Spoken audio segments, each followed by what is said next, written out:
ئێمە دەستمان کرد بە دابشکردنی کتێبەکان وەسەر قوتابیانی خۆشەویست داوا لە دایکان و باوکانی قوتابیانەکەن بیانێنن بە قوتابخانەکان بەشکم کتێبەکانیان وەربگرن داواش لە قوتابیانی پۆلی یەکەکەن کە بۆ ناونووسینیان هەر کەسێکیش ناوی نەنووسیە داوای دەکەن بە زووی سەردانی قوتابخانەکەن بەشکم فۆرمی پڕۆکەم بۆ تەندروستی خستەخانە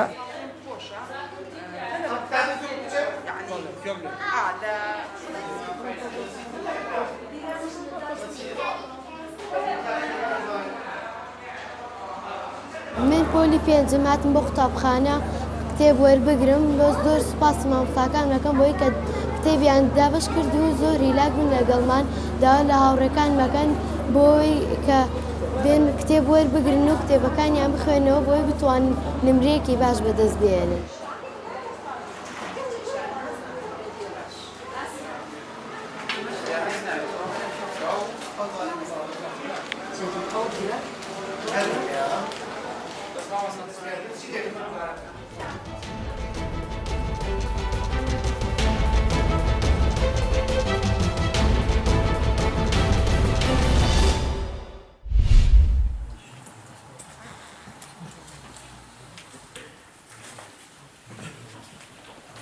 ئەوەش قوربان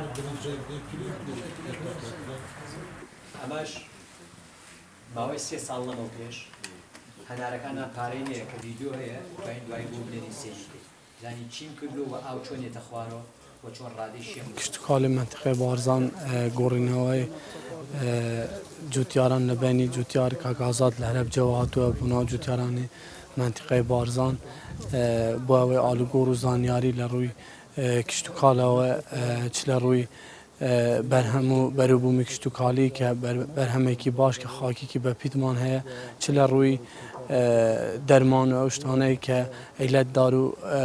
بەرهەمەکان دەگرێتن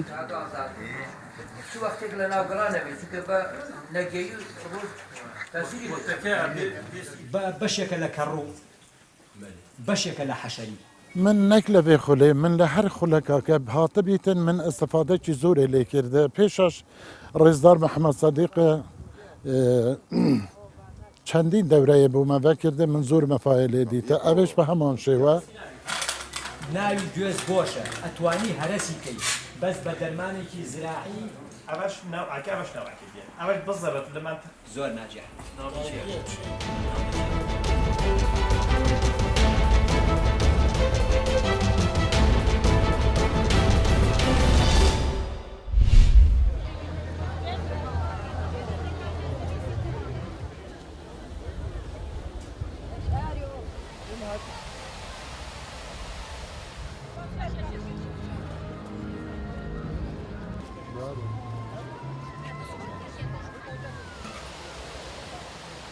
Парк, он невероятно красивый, сюда просто, когда ты сюда приезжаешь, у тебя тут столько эмоций, тут столько невероятной атмосферы, даже те же самые здания старинные, они очень красиво, очень атмосферно, и прям настроение поднимается. Да, концерты здесь всегда они масштабные, и в каждом, даже если пройтись по парку,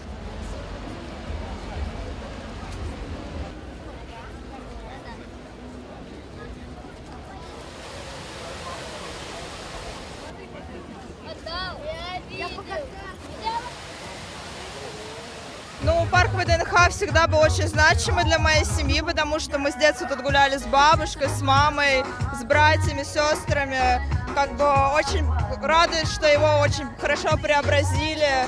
Всегда любим сюда приходить гулять до сих пор.